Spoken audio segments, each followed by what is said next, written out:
শেষের দিকে আমরা এগিয়ে এসেছি। গতদিনে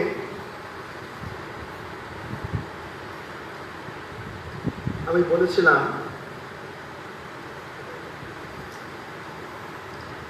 যে চার রকম ভক্তির ধাপ। এটা হচ্ছে প্রথমে সমস্ত কিছু আমাতেই অধ্যস্ত করো, আমাকেই সব কিছু নিশ্চিত করো। মই এব মনো আধাৎসে মই বুদ্ধি নিবেশ, আমাতেই সমস্ত কিছু মন বুদ্ধি স্থির করো। আর এই স্থির করলে তুমি আমাকেই পাবে, কোনো সন্দেহ নেই। দিবশিস চাইছি মই এব, আমাকেই মন নিবিষ্ট করলে আমাকেই পাবে, কোনো সন্দেহ নেই। যারা এটি পারবে না, অথচিত্তম সমাধাতুম, যারা এই সমাধিতে মন স্থির করতে পারবে না, তারা কি করবে? অভ্যাসে যোগে না তত, তারা প্র্যাকটিস করবে, ধীরে ধীরে অভ্যাস করবে। অভ্যাস করে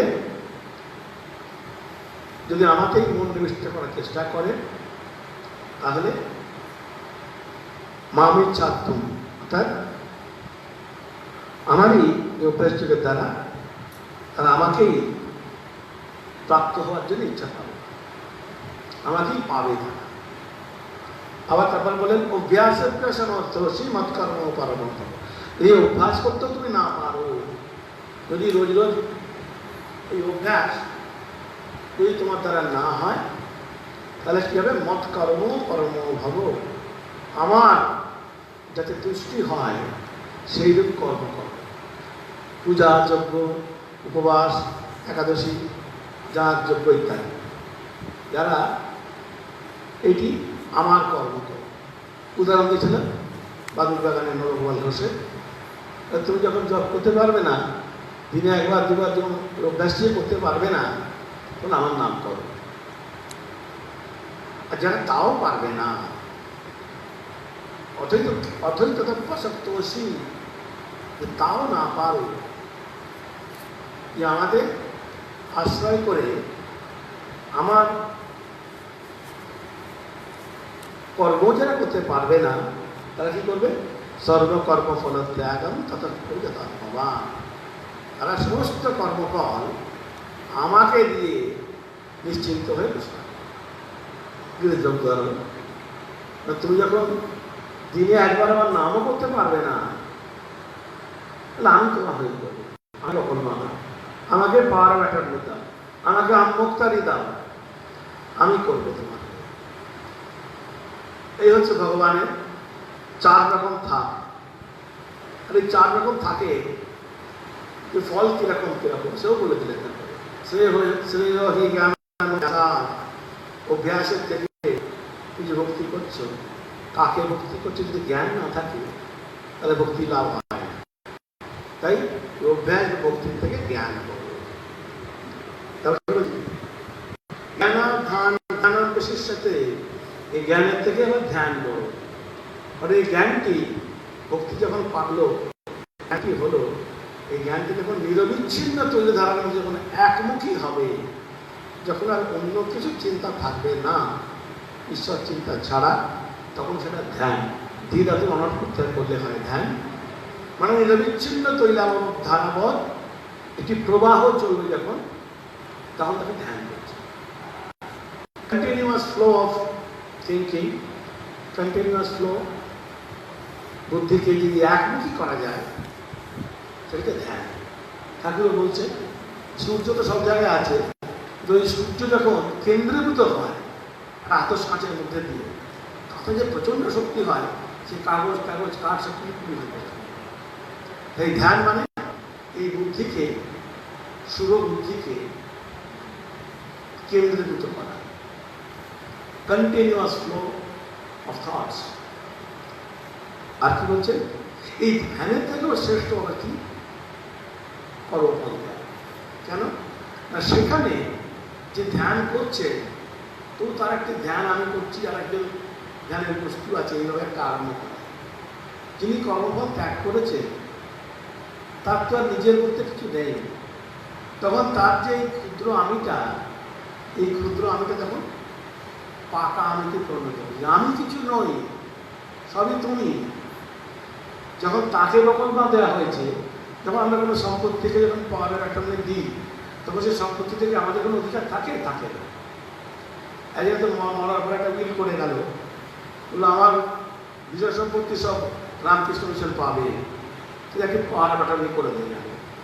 তিনি কোর্ট থেকে প্রবেট নিয়ে গিয়ে এই পাওয়ার ব্যাটারনি কে আমুক্তরে দিয়ে গেল।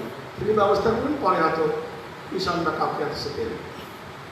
এই যে ব্যাপারটা, এই কিছু তাকে সব কর্মফল ত্যাগ করে যখন তুমি তাতে নিশ্চিন্ত হয়ে বসবে।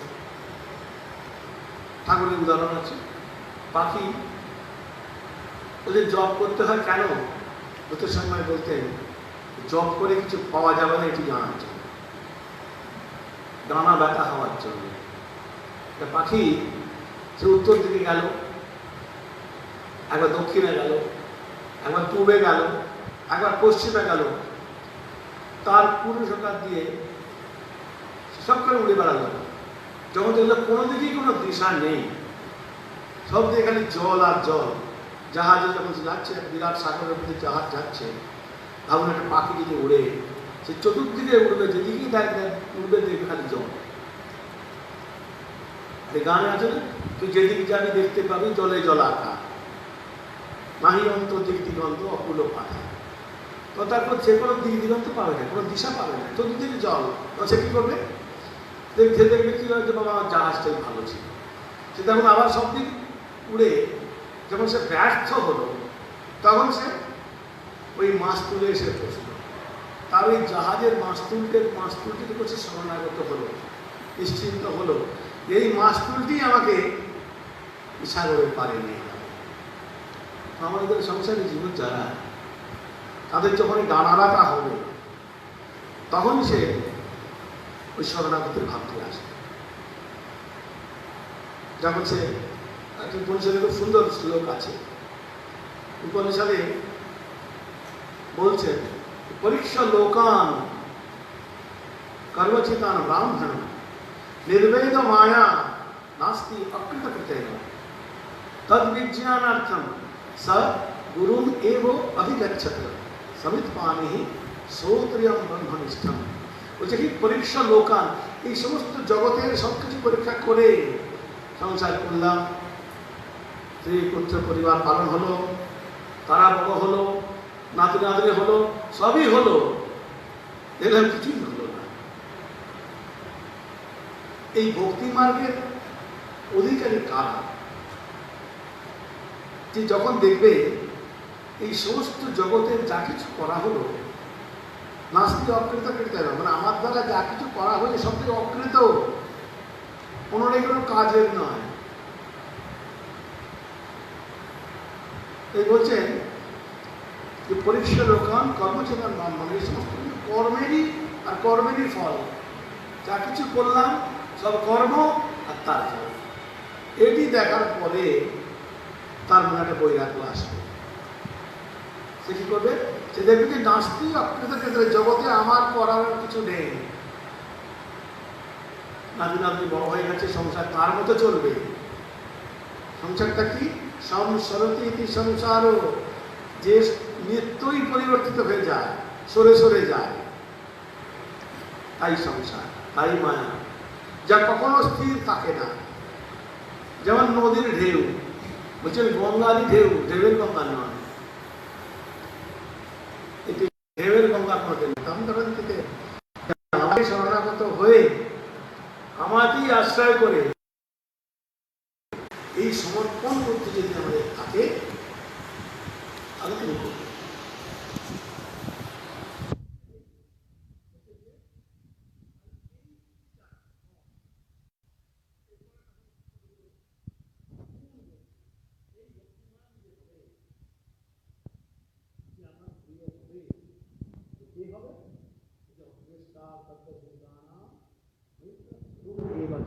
তিনি কাউকে দেশ করেন না, সকল প্রাণীর মধ্যে অহিংসা, কারোর মধ্যে হিংসা নেই, আর সকলেই তার মিত্র। সকলের প্রতি তার করুণা থাকবে। বলেছি মায়ের জীবনে ঘটনা। আর কি, যিনি হবেন অহংকার শূন্য, যার মধ্যে কোনো অহংকার থাকবে না। আর কি, যিনি সমদুঃখ সুখক সমী, যিনি সুখ এবং দুঃখে সমান থাকবে। আর কি হবে, তিনি ক্ষমী হবেন, অর্থাৎ তিনি ক্ষমারূপা হবে। মায়ের উদাহরণ দিয়েছি, মা তাকে এসেছেন শ্যামা সুন্দরী নিয়ে এসছেন ঠাকুরের সেবার জন্যে। হৃদয়রাম বলছেন, ও কেন এসেছে, কি জন্য এসেছে, এখানে কি চায়? পাশে শ্রীরামকৃষ্ণ তার স্বামী দাঁড়িয়ে আছেন, তিনি একটি কথা বলছেন, চুপ করে দাঁড়িয়ে আছে। মা বলতেই পারতেন, আমি তোমার বিয়ে করা স্ত্রী, বিবাহ করা কত অধিকার আছে এখানে আসা। স্বামী কিছু বলছেন না, হৃদয়রাম এরকম কটু বাক্য বলছেন, আর মায়ের মা বলছেন এখানে কার কাছে মেয়ে রেখে যাবো, জামাই তো চুপ করে আছে। তো মা সারদা মনে দেবী ক্ষমারূপা, অহংকার শূন্য, এই যে গীতার অদ্বেষ্টা সর্বভূতান, তিনি কোনো অনুযোগ করছেন না। বলছেন ভগবান যদি কখনো দিন দেন, যদি ভগবান কখনো আনান, তো আসবে।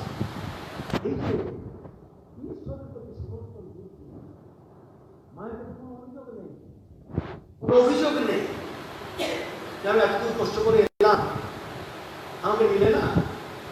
কোনো প্রতিশোধ স্পৃহা নেই। মায়ের এমন দিব্য জীবন, গীতার প্রতি শ্লোকে আমি বলেছি মেলামেলা, তার মধ্যে কোনো প্রতিশোধ স্পৃহা নেই। তিতিক্ষার এক প্রতিমূর্তি মা। কাকে বলে তিতিক্ষা? বিবেক চূড়ামণি গ্রন্থে আচার্য শঙ্কর বলছেন,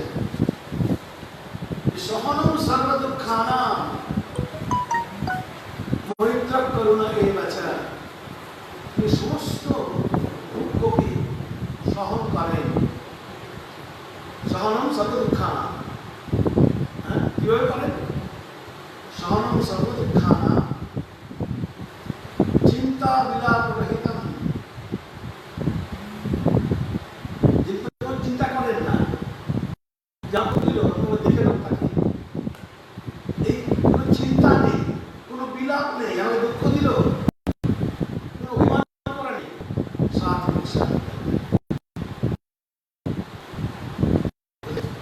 যিনি সমস্ত দুঃখ সহন করেন অপ্রতিকার পূর্বক, কোনো প্রতিকার না করে তিনি সমস্ত দুঃখকে সহন করেন, আর তার জন্য কোনো চিন্তা করেন দুঃখ আমি সইল, আমি সহ্য করবো, আমার থেকে মহান, যখন আমরা সঙ্গে সত্যি, তাও করেন না। আবার বিলাপও করেন না, আমাকে একটা আসলে অপমান করলো, সময় দেয় ধন্যবাদ দেখে মনে রাখা, প্রতিশোধ স্পৃহা। যিনি ভক্ত হবেন তার মধ্যে প্রতিশোধ স্পৃহা থাকবে না, তারই স্থিতিশা লাভ করেছে। তো মায়ের কাছে কোনো প্রতিশোধ স্পৃহা ছিল না। মা কখনো বিলাপ করেননি, কোনো অনুযোগ করেননি, কারো কাছে কোনো অভিযোগ করেননি। মা খালি বলেছেন যদি ঈশ্বর কখনো আনান তো আসবে। তো এই যারা ভক্তিমান হয় তারা কেউ হয় সন্তুষ্ট সচেতন যোগী, যথাত্মা দৃঢ় নিশ্চয়া। এই যে যোগী, এরা কি হয়? সবসময় তাকে সন্তুষ্ট। এখানে দেখুন মায়ের জীবন, ঠাকুরের কাছে মাত্র ঢিল ছড়া ডিস্টেন্সে আছে, হ্যান্ডশেক করা ডিস্টেন্সে নববতী। কোনোদিন স্বামী দর্শন পাচ্ছে না, কিন্তু কোনো দুঃখ করেনি। বুঝলেন, আমার হৃদয় একটা যেন আনন্দের গর্ব থাকে। ঠাকুর কখনো ফুলটি দিয়ে ওনাকে আঘাত করে। এই যে সন্তোষ, মানে যে বলতেন সন্তোষের সমান ধন নেই, সহ্যের সমান গুণ নেই। আমার যদি এই স্যাটিসফ্যাকশন থাকে, এই সন্তোষ থাকে, তাহলে আমরা এই দৃঢ় নিশ্চয় হব। তখনই আমাদের এই মৈয়ার্পিত মনোবুদ্ধি হবে, যার বুদ্ধি আমাকে অর্পিত। যে ভক্ত আমাকে সর্বতভাবে অর্পিত, সেই আমার প্রিয়। তো মায়ের এই দিব্য জীবনে আমরা দেখেছি তার এই জীবনটি যেন সবসময় একজনকে আশ্রয় করে আছেন। তার আশ্রয়স্থল হচ্ছেন ঠাকুর শ্রীরামকৃষ্ণ। তিনি কখনো নিজেকে ঠাকুরের কাছে, ঠাকুর থাকতে তিনি কখনো নিজেকে প্রকাশ করেননি যে আমিও তো কম নই, বলেননি। বলছেন ঠাকুরের কাছে ঠাকুরই সব। তারপরে বলছেন ঠাকুরই সব, তিনি যা বলছেন তাই করো, আমি রইলুম তোমার চিন্তা, আমি মা, কিন্তু ঠাকুরই তো সব। একটি মায়ের দিব্য জীবন, যিনি তার স্বীয় স্বামীকে কেবলমাত্র একটি ছোট গণ্ডির মধ্যে কুক্ষিগত করে রাখেন। তিনি বলেছে তুমি তো আমার একার ঠাকুর নও, তুই যে সবার। এই সবার মাঝে যিনি তাকে বিলিয়ে দিয়েছেন, তাতে যার আনন্দ, সে হচ্ছে ভক্তিমান। তো এই হচ্ছে এই ভক্তি যোগের এক একটি গুণ। এরপর হচ্ছে যস্মান উদ্যতে লোক লোকান উদ্যতে যা, যিনি অন্যকে উদ্বেগ দেন না, আবার অন্যের কাছ থেকে কোনো উদ্বেগ পান না। হর্ষা মর্ষ ভয় উদ্বেগই মুক্ত চর্ষা চান। এই সমস্ত আনন্দ, দুঃখ, উদ্বেগ এর থেকে উপরে, যিনি কখনো নিজে উদ্বিগ্ন হন না, যিনি কখনো অন্যের উদ্বিগ্নের কারণ হন না। মানে আপনার জন্য কি উদ্বিগ্ন হবে এটিও তিনি হন না, আর তিনি নিজেও কখনো উদ্বিগ্ন হন না। মায়ের উদাহরণ দিয়েছি, কালী মামা বড় মামা দুজনে ঝগড়া করছে, বলছে এই জায়গাটা আমার, এই জায়গাটা তোর। একটা জায়গায় বেড়া দিয়েছে, মায়ের দুই ভাই, কালী মামার পছন্দ। মা কিন্তু উদ্বেগবিহীন, মা হাসছে, দেখো অনন্ত জগৎটা করে রয়েছে, এই কেলে আর বড়দা বলছে জমিটা আমার, ও বলছে মানুষে থাকে না তার জমি। মা জানেন যে কালীও থাকবে না, বড়দাও থাকবে না, তাকে জমিও থাকবে না। কারণ এই সংসারে সবকিছুই পরিবর্তনশীল, অথচ তারা এইটাকে নিয়ে ঝগড়া করছে। মা কিন্তু উদ্বিগ্ন নয়, কারণ মা জীবনের যে সত্যটি জানে। মা হাসছে। ঠাকুর বলছেন ভগবান দুবার হাসে। একবার যখন ডাক্তার বলে আমি তোমার রোগীকে ভালো করে দেবো, তোমার চিন্তা কি আমি আছি, একবার ঠাকুর হাসে। যিনি আমাদের জন্ম মৃত্যুর নিয়মটা, তাকে ছেড়ে ডাক্তার বলছে আমি তোকে ভালো করে দেবো, তখন একবার হাসেন, আরেকবার হাসেন তখন দুজনে জমিতে ঝগড়া করে, বলে জমিটা আমার আর তোমার। জগতে যে কোনো কিছুই আমার নয়, সেটি যখন সে বোঝে তখন তার সময়টা চলে আসে।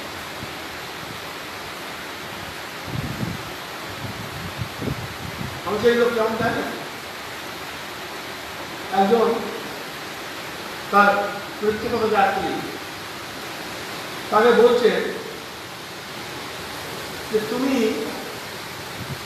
তোমার ছেলের নাম রেখেছো নারায়ণ, ওগুলো মৃত্যুর সময় এবার নারায়ণ নারায়ণ বলো না। অত বড় নাম বলতে পারবো না, এই এতগুলো বাক্য বলছেন, শুধু নারায়ণ শব্দটি বলতে পারবো না, অত বড় নাম বলতে পারবো না। তারপরে বলছেন ওরে সলতেটা জ্বলছে, কমিয়ে দিয়ে তেলটা পড়ছে, তারা তো 5 মিনিট পরে শরীর চলে যাবে, আর তখন চিন্তা সলতের তেলটা পড়ছে। এই হচ্ছে আমাদের এইসব কথা আমরা যে বলি, এতে সংসারীদের, গৃহস্থদের কোনো অপমান করার জন্য না। আপনার নিত্য দিনে বাস্তব জীবনে দেখবেন যখন কথা বলেন, যার জীবনে আচরণ করেন, তো সেইগুলি একটু যদি বিচারশীল হন, আপনি তো বলছেন সবসময় সমসব বিচার করতে, মাঝে মাঝে সাধু সঙ্গ আর নির্জন বাস, এই তিনটি তো বলেছেন। যখন মাস্টারমশাই বারবার জিজ্ঞেস করছেন মহাশয় উপায় কি, দেখবেন কথার ভিতরে 3-4 কথা অন্তরন্তরই আছে। মহাশয় উপায় কি করবো, আমরা সংসারে জীব, আমরা কি করবো, এর উপায় আছে। তাকে আমোক্তারি দাও, এবার বারবার বলছে তাকে আমোক্তারি দাও, পাওয়ার ব্যাটারি দাও, যা করার তিনি করবেন। তুমি সমস্ত কিছুকে ছেড়ে ভগবানের আশ্রয় করবে, ভগবানের শরণাগত। এই হচ্ছে ভক্তি। এখন এই ভক্তি সম্বন্ধে একটু কথা বলে শেষ করবো। আকাশের অবস্থা ভালো না, ঝড় বৃষ্টি হচ্ছে খুব। তো সেই ভক্তি বলতে গেলে এই ভক্তি যে কোনো শাস্ত্র আপনারা পড়ুন, দেখা যাবে এই 4টি শাস্ত্র পড়া, এই 4টি বিষয় কিন্তু যারা খুব জরুরি। একটি হচ্ছে কি না, যে বিষয়টি আপনি পড়ছেন সেই বিষয়টি শিক্ষণীয় বিষয়টি গীতা আপনি কেন পড়বেন, স্বাভাবিক প্রশ্ন। গীতাতে শিক্ষণীয় বিষয় কি জানবেন। তারপরে জানতে হবে আচ্ছা আমি কি অধিকারী, অধিকারী মানে যে কাজের জন্য এই দিকটা, এই শিক্ষা লাভের জন্য যোগ্যতা কার আছে, বিষয় হলো, তারপরে অধিকারী হলো, তারপরে হলো এর উপযোগিতা কি, ভক্তির উদ্দেশ্য বা লক্ষ্যটা কি, কেন করবো ভক্তিটা, প্রয়োজনটা কি, গীতা পড়ার উপযোগিতা কি, আর এর মধ্যে সম্বন্ধ কি। সম্বন্ধ হচ্ছে ভক্তির যে এতগুলো পদ বলা হলো, এটি করলে বা এটি অভ্যাস করলে আমার কি লাভ হবে, কি সম্বন্ধ হবে ভগবানের সঙ্গে আমার। এই 4টি বিষয় যেন সমস্ত শাস্ত্র পড়ার 4টি বিষয়। একটা হচ্ছে বিষয়, একটা হচ্ছে অধিকারী, একটা হচ্ছে উপযোগিতা, একটা হচ্ছে সম্বন্ধ। আপনি উপনিষদ পড়ুন, গীতা পড়ুন, ভাগবত পড়ুন, সব পড়ার মধ্যে একই বিষয়। কেন পড়ুন আর পড়লে আমার কি লাভ, আর এতে কি শিক্ষার বিষয়বস্তু আছে, আর ভগবানের সঙ্গে আমার সম্পর্কটা কি হবে। এবারে একটু করে এর ব্যাখ্যা করে দেব।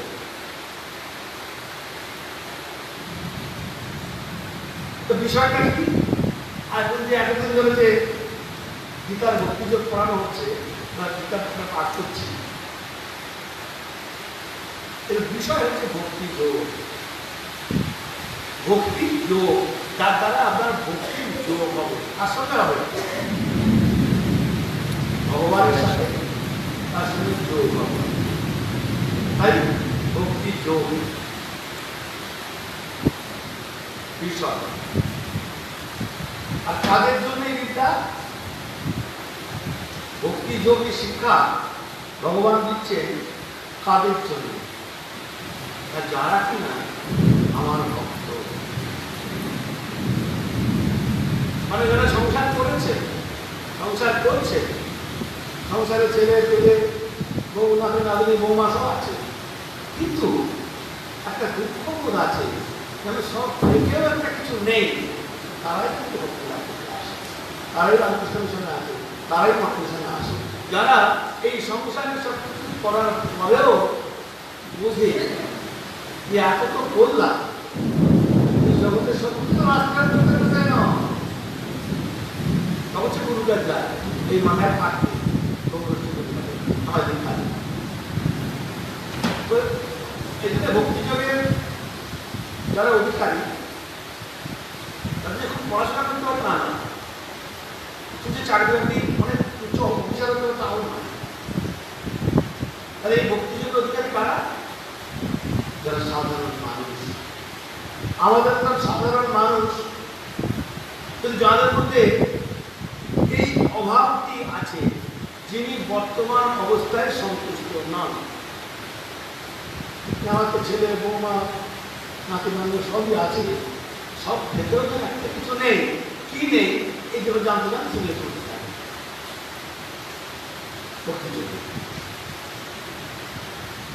আর ভগবান নিজে বলছেন পরের শ্লোকে আসবে পরে পরে তার যে এই ভক্তিদের বললাম বারবার বলতেছি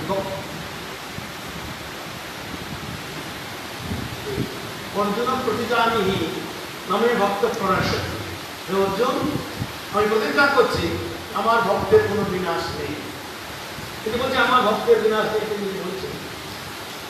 আর অর্জুনও শেষকালে থেকে বলছে তুমি এত শুনলাম পরিশ্রম বচন করো, তুমি যা বললে আমরা তাই তোমার পথই অনুসরণ করে চলবো, অনুকরণ করবো না। মনে রাখবে তোমার পথই অনুসরণ করে চলবো জীবনের প্রতিটি পদক্ষেপে। যখন অর্জুনের শরণাগত হলেন তখনই ভগবান আবার বললেন সর্বধর্মান পরিত্যাজ্য মামে একং শরণং ব্রজ, তুই স্বধর্ম পরিত্যাগ করো, আমার শরণ না। অহং সর্বপাপেভ্যঃ মোক্ষয়িষ্যামি, আমি তোমাদের সমস্ত পাপ থেকে মুক্ত করবো। মা শুধু চিন্তা করো, শোক করো না, দুশ্চিন্তা করো না। এই ভক্তিযোগ বলার পরে এই ভগবান শ্রীকৃষ্ণ সেখান থেকে বললেন আমি যে এত কথা তোমাকে বলেছি, জ্ঞানের কথা বলেছি, কর্মের কথা বলেছি, অক্ষর ব্রহ্মযোগের কে অক্ষর, কে অধিআত্ম, কে অধ্যাত্ম সব বলেছি, জ্ঞানের কথা বলেছি, রাজনীতির কথা বলেছি, সন্ন্যাসের কথা বলেছি। এই যে সব বললাম এই কথাগুলি তুমি এই কজনকে বলবে না, তাদের তাদের বলবে না ইদমতে ন অতপস্কায়, এই বাক্যগুলি তাদের বলবে না যারা একবারও আমার নাম করেনি, তাদেরকে বলবে না ইদমতে ন অতপস্কায়, যারা তপস্যাশীল নয়, যারা আমাকে অবজ্ঞা করে, অজানান্তি আমাকে না জেনে যিনি মানুষ বলে মনে করে তাকে বলবে না। আর কি না অভক্তায় পদার্চন, যিনি আমার ভক্ত নয় তাকে কখনো বলবে না। আর কি নটা নবে বাচ্চন, যিনি কখনো আমার প্রতি একটিও ভালো কথা বলেন, যিনি আমার প্রতি একটিও সুবাক্য বলেনি তাকে বলবে না। আর তাকে বলবে না নচমান যোগ সুন্দর, তাকে বলবে না যে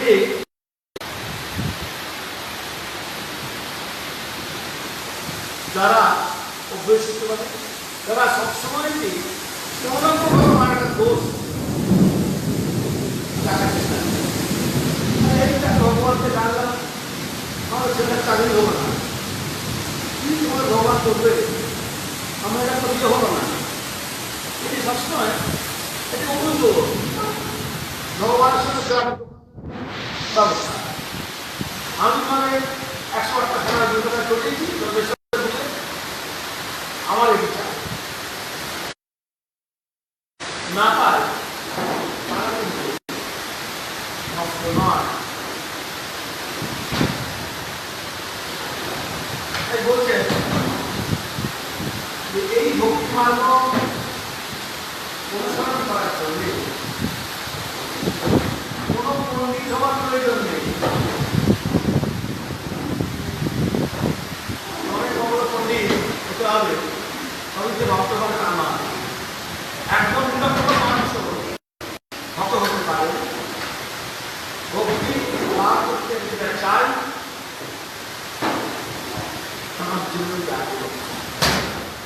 তাকে পাওয়ার ইচ্ছা। সংসারে তো সব করলুম, কিন্তু আমি ভগবানকে চাই। ঠাকুর বলছেন যে লোকে মারছেন বলে ঘটছে ভাবে, ঈশ্বরের জন্য কাঁদছে ভগবান। যারা ঈশ্বরের জন্যে সব ছাড় করে বসত, তারাই হচ্ছে প্রকৃত অভিজ্ঞতা। তবে যারা ধরুন সব কিছু ছাড় করে বসত না, তারা করতে পারে না, তারা করতে পারে। যারা সংসারের মধ্যে আছে, আমি বাবার প্রায় এও করবো, চারটে ছেলে মেয়ে আমার পরে ভাই বোনের মধ্যে থাকবে। এই যে কথাগুলি বলেছে, মানে উনি জানেন যে সংসারের সবাই একবার একনিষ্ঠ মহিলার প্রতি হবে, একটু গল্পতে মেশানো থাকবে, তাতে কোনো দোষ নেই। যদি সব কিছু ছেড়ে আমাদের উনি যদি অর্জন করতে পারেন, তাহলে ভক্তি লাভ হবে। আর এই ভক্তি হচ্ছে সর্ব শ্রেণীর মানুষের জন্য, সর্বস্তরের মানুষের সঙ্গে। আমি খুব দরকার করে আমি ভক্তির অধিকারী, ভক্তির কোনো স্থান কাল প্রাপ্ত নেই।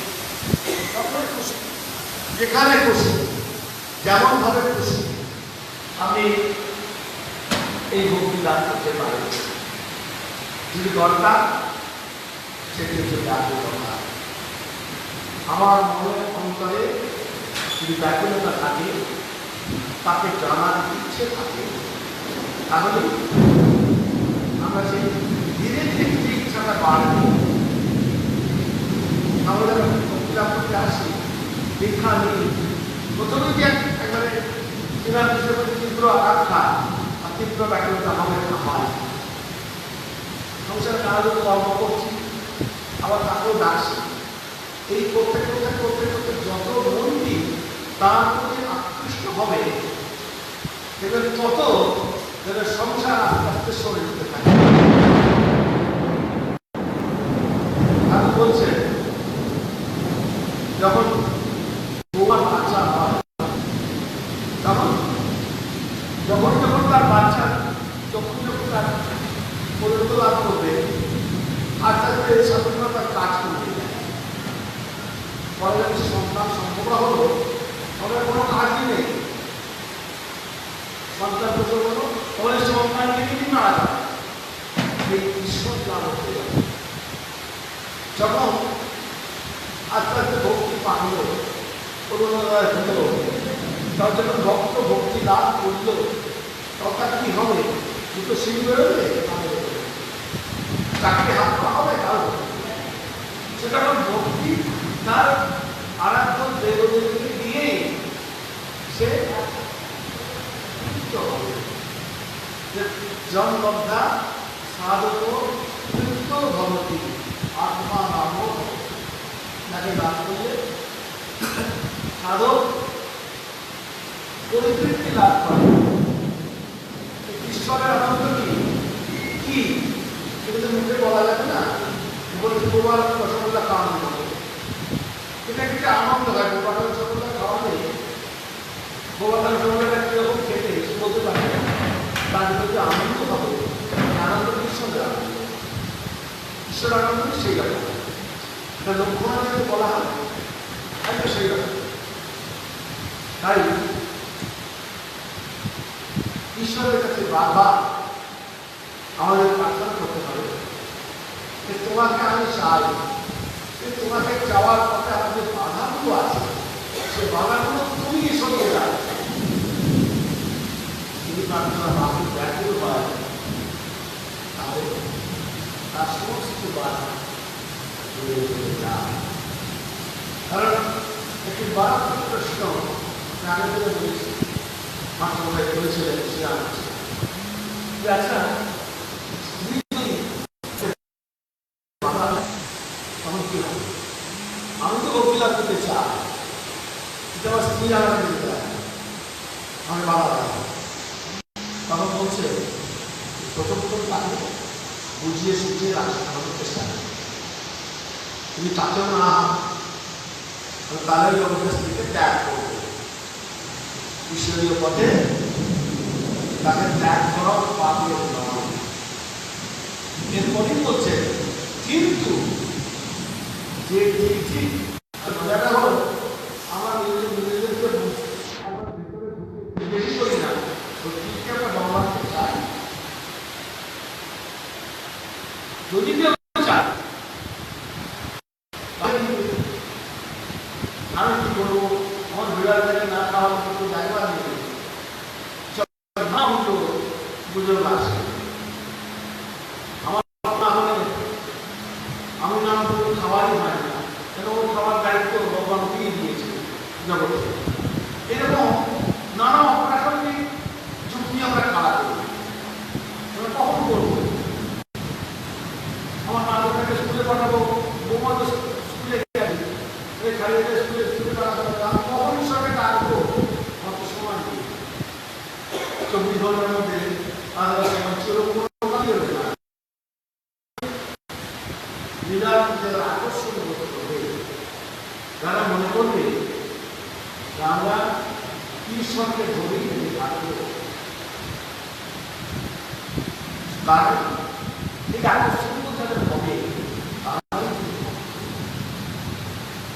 বিদ্যাসাগর বলতে সাধু হওয়া সোজা, ভক্ত হওয়া ঠিক ঠিক সন্ন্যাসী যেমন হওয়া কঠিন, ঠিক ঠিক ভক্ত হওয়া কিন্তু আরো কঠিন। কারণ ভক্তের দায়িত্ব অনেক, ভক্তের দায়িত্ব শুধুমাত্র যে তার আরাধ্য দেবকে সেবা যত্ন করা, তার প্রতি আচ্ছন্ন করাই নয়। এই পৃথিবীর জগতে যত মানুষ আছে সবাইকে ভগবান সবার মধ্যেই সেই ভগবান আছে, এটাই জানা মায়ের উপদেশ। সাধন করো, আমার মাঝে তিনি ডোমেও তিনি, আর ডোমে ডোম ফুলের বান্ধির মাঝে তিনি। এই যে সর্বত্র যখন ভগবানের কৃপা, ভগবানের অনুগ্রহ যখন আমাদের হবে, ভক্তি দৃষ্টি হবে, তখন এই দৃষ্টি হবে ঈশা বাস্যম ইদম সর্বম যৎকিঞ্চ জগৎযাম জগৎ। এই জগতের যা কিছু আছে সব ভগবানের দ্বারা জানিত হয়ে আছে। ঠাকুরের চৈতন্যের জোরে রয়েছে, চৌকার পোশাক খুশি আসন দেবতা আমি সব চৈতন্যের জোরে রয়েছে। মানে চৈতন্যের দ্বারা জানিত সব। ডাইলুকে ইংরেজি কথা বলেছে, ডাইলুট হয়ে গেছে। এইরকম যার বুদ্ধি হবে, যখন সে জানিত হবে, তখন তারা মাথালি আর আলাদা করে ওই সত্তা থাকবে না। তখন তিনি মাথালিকে প্রতিদিনকে নিজের মাথায় করে দিচ্ছে।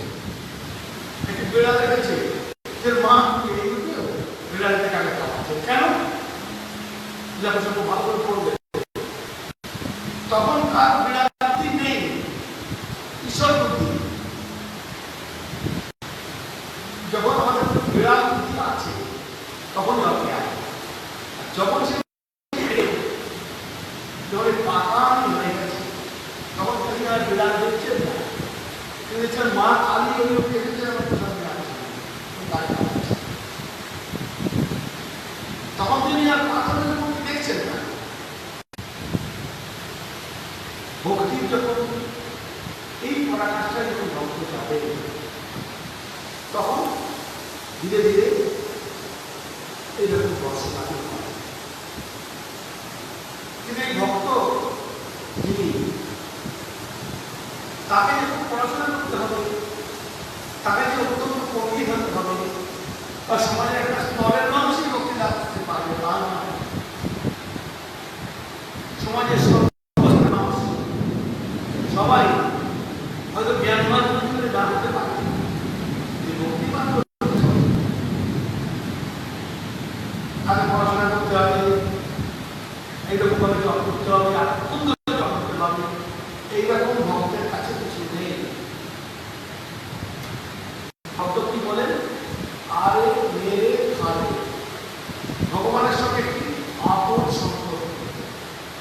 এই সম্পর্ক যেন হবে, যেরকম সম্পর্ক ছিলেন ঠাকুরের সঙ্গে রামলালা। আমরা দেখেছি একটি সাধু সে রামলালাকে নিয়ে চলে গেল রামায়ণের সাথে, সে রামলালাকে নিয়ে ঠাকুর 4.5 করে বলেছে।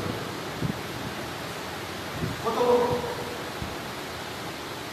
তার সঙ্গে রামলালা দুরন্তপনা করছে, কত রকম তাকে বিপত্তির কারণ হচ্ছে ঠাকুর রামলালাকে নিয়ে ঝগড়া করুন। পরে যখন গোপালের বাড়ি গোপালের সমাধান করতে ওই রামলালাকে এখন ঠাকুর গোপালের যখন লাল পাওয়া যায় কৃষ্ণে তার সঙ্গে সঙ্গে এই যে ভক্তির পরাকাশে গোপালের নাকি প্রকৃষ্ট যখন এরকম ভক্তি হয়, যখন এরকম ভক্তি লাভ আমাদের হয়, তার লক্ষণগুলি বলা হয়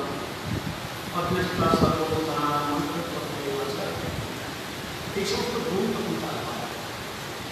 যত যত আমরা ভগবানের দিকে এগোবো তত তত আমাদের এই স্বার্থ বুদ্ধি, জ্ঞান বুদ্ধি, আমি যে আলাদা এই বোধটি আমাদের চলে যাবে। আর ভক্তি সর্বশেষ পরাকাষ্ঠা হচ্ছে ভগবানের সঙ্গে একত্রতা বোধ, সারূপ্য তার রূপের সঙ্গে এক হয়ে যাওয়া, সাযুজ্য তাতে এক হওয়া, সালোক্য তার সেই লোকে বাস করা, পাঁচটি এরকম এই পঞ্চবিধা ভক্তির কথা ভক্তিশাস্ত্রে বলা আছে।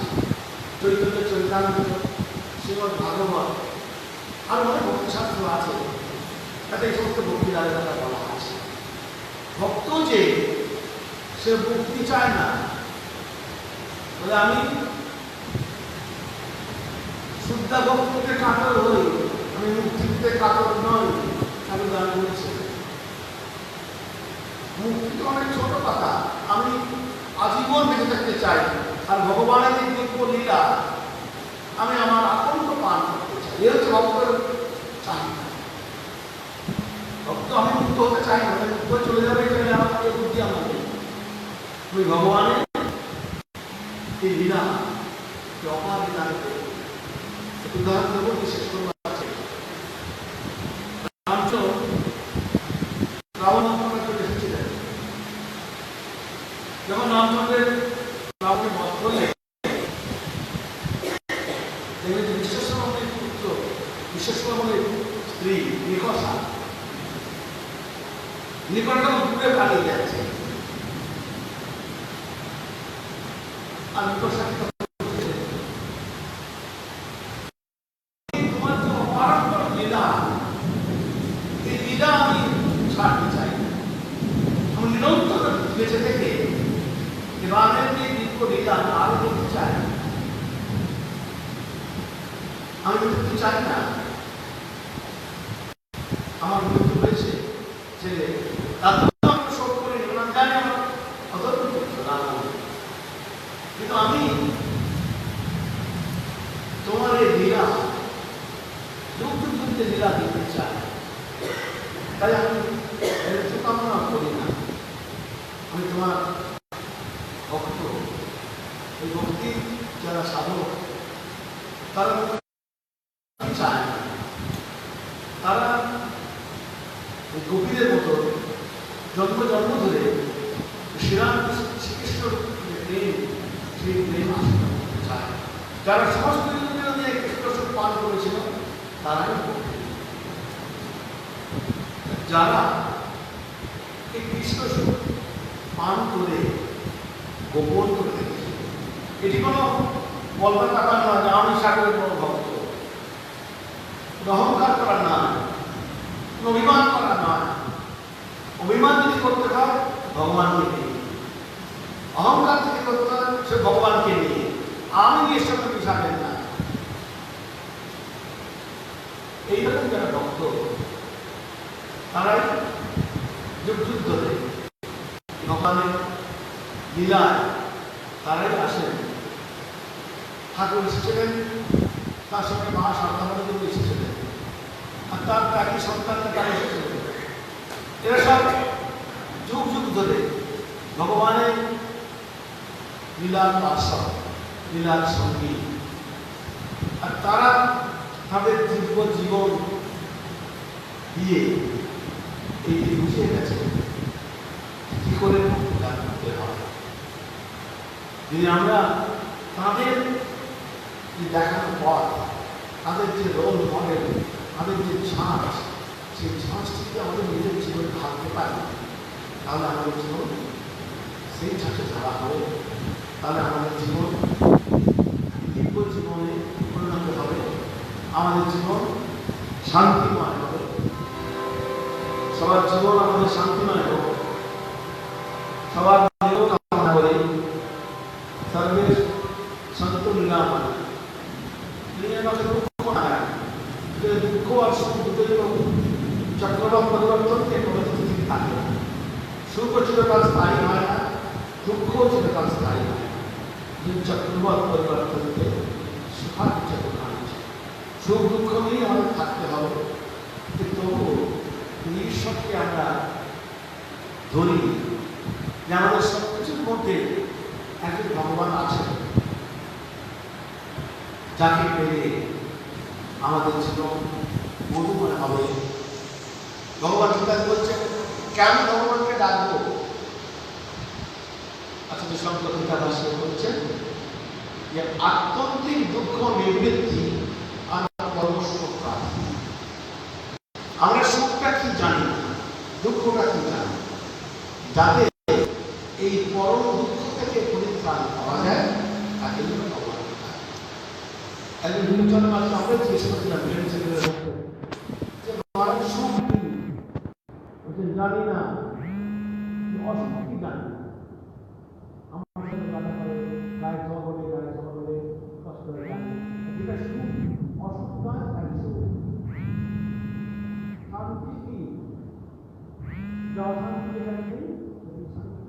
শান্তি কি জানি না, অশান্তি কি জানি, প্রত্যেকের অভিজ্ঞতা আছে।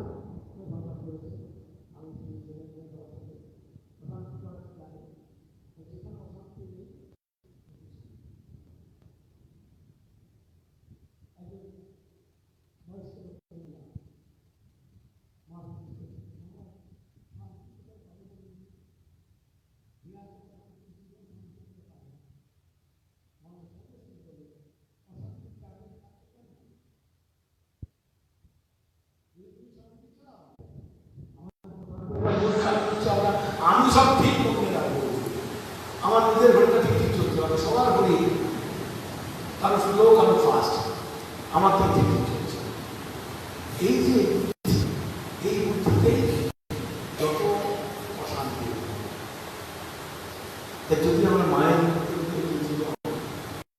জগৎ করুণা জগৎ তোমার সবাইকে আপনার করে নেওয়া দিয়েছিলেন সারা জীবন, সকলকে ভালোবাসার যে মন্ত্র মা দিয়েছিলেন, যে ভালোবাসতে পারি তবে সবার মধ্যে সন্তুষ্টা হোক, এই প্রার্থনাটা শেষ করেছি।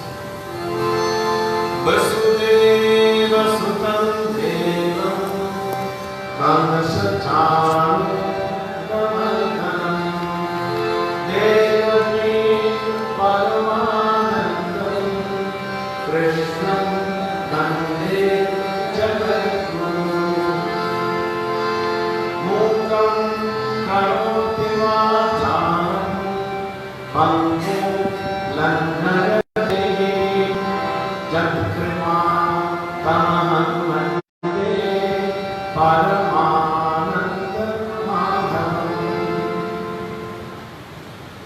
কি ঘোষণা অনেকে জানতে চাইছিলেন, জন্মাষ্টমীর দিন শ্রীকৃষ্ণ জন্মকথা বলবো, ভগবানের ইচ্ছা হলে ভগবানের কৃপা হলে বিকেল 5টা থেকে, তারপরে সান্না হবে, এখানে নোটিশে দেওয়া আছে কৃষ্ণ জন্মকথা আপনার অনুমানে করার চেষ্টা করবো 5টা থেকে। অনেকে কৃষ্ণচন্দ্রের কখন হবে জন্মাষ্টমীর দিন, তারপরের দিন শিলিগুড়িতে করবো শ্রীকৃষ্ণ জন্মকথা ভাগবত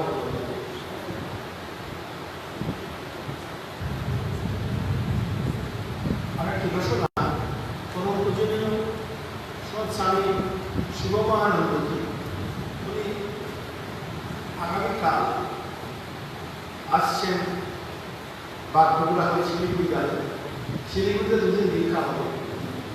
যারা মানবের ভক্ত আছেন বা দর্শন প্রণাম করতে চান, তারা ওই শিলিগুড়িতে বিভিন্ন সোসাইটি আছে, সোসাইটি দীক্ষা হবে, দুদিন অবস্থান করবে। এখানে আসবেন না, আমরা কাল থেকে এখানে রিসিভ করবো ওই বাগডোগরা থেকে শিলিগুড়ি আসতে পারেন। শিলিগুড়িতে যে সোসাইটি আছে দীক্ষা দেবেন, যারা মানব দীক্ষা